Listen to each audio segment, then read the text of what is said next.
Nothing like a community producing a candidate. Somebody who is running for the presidency, running for the presidency of Kenya. You see, you cannot be elected president of Kenya on the basis of the Kisii votes. What is sometimes not frustrating but amusing about the way we live in our country, the way we play politics, is the incredible level of hypocrisy to which we go and the level of pettiness that we sometimes get to. Raila Odinga stands at a critical juncture. The echoes of a lost AU bid still resonate, drawing him back to the familiar yet treacherous terrain of Kenyan politics. He faces a choice, a legacy-defining decision. Who to back for the 2027 presidential race? William Ruto, the incumbent, or Fred Matiang'i, the ambitious former CS? If granted a single minute to advise him, the message would have to be stark, pragmatic, and brutally honest. Raila, the time for sentiment is over. You've spent your life fighting for a better Kenya. Your legacy is etched in the struggle for democracy and justice. But 2027 demands cold calculation. Matiang'i, while capable, faces an uphill battle. He needs a national support base, something he currently lacks. Ruto, on the other hand, controls the state machinery. He has the incumbency advantage and the resources to wield it effectively.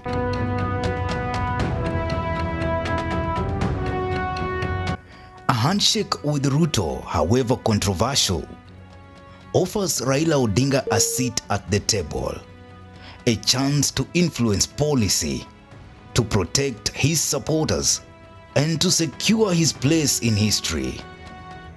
Is it? It also risks alienating some, but consolidating power often demands difficult choices. Raila Odinga needs to weigh the cost of isolation against the potential for influence, to consider the long game, the future of Kenya, and his whole role in shaping it. 1 minute, Raila. 1 minute to secure your legacy, for better or worse. The clock is ticking. If you were given 1 minute to advise former Prime Minister Raila Odinga on whether to support William Ruto or Dr. Fred Matiang'i for 2027 presidential elections, what advice would you give him? The former Prime Minister is caught up in a tight corner after losing his African Union chairmanship bid and returning back to local politics. Despite him holding consultative meetings to discuss his way forward politically, it is emerging that his allies are increasingly advising him against joining William Ruto. However, Raila Odinga seems to have made up his mind on who to support, and that is William Ruto. Former Prime Minister Raila Odinga has even downplayed former Cabinet Secretary Fred Matiang'i's presidential bid, saying the former CS stands no chance. Nothing like a community producing a candidate. During a consultative meeting with ODM party members in Kisii, the former premier weighed in on former Interior Cabinet Secretary Fred Matiang'i's 2027 presidential ambition. He noted that Matiang'i will require the support of the whole country to clinch the top seat. Somebody who is running for the presidency, running for the presidency of Kenya. You see, you cannot be elected president of Kenya on the basis of the Kisii votes, Kisii, or the Luo votes, or Luo votes for that matter, or even the Mount Kenya votes. If you want to be elected, you'll be elected by Kenya general. Raila has been to Luo Nyanza, Western, Northeastern, Coast, and now even Kisii regions, where Kenyans have expressed concerns with the Social Hospital Authority, SHA. The leadership here have expressed their concerns about many things that are affecting the Kenyan people. They've talked about this health care system, this SHA, which is having serious challenges as things stand today. Other issues that came up during the meetings were on inadequate funding to counties, reduced funding to county assemblies, infrastructure development, affordable housing, and the construction of new markets across the country. Our country has reached this place because of lack of proper attention to critical issues. And the issue of pilferage is also a major contributory factor. The animal called corruption in service delivery. The meeting held at the former premier later met delegates from Narok, Kajiado, and Nakuru counties to seek their blessings regarding the anticipated handshake with President William Ruto.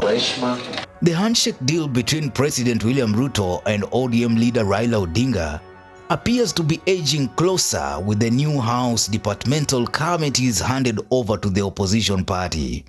ODM has bagged crucial House committees that includes the Budget and Appropriations Committee that was initially chaired by Kiharu Member of Parliament Ndindi Nyoro.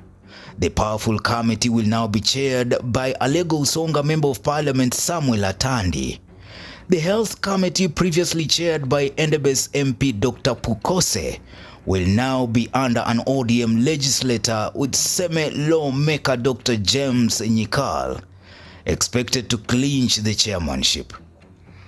Ken Chonga from Kilifi South is expected to take up the Labour Committee, while nominated MP Irene Mayaka from Nyamira is likely to chair the Regional Integration Committee in elections scheduled for next week.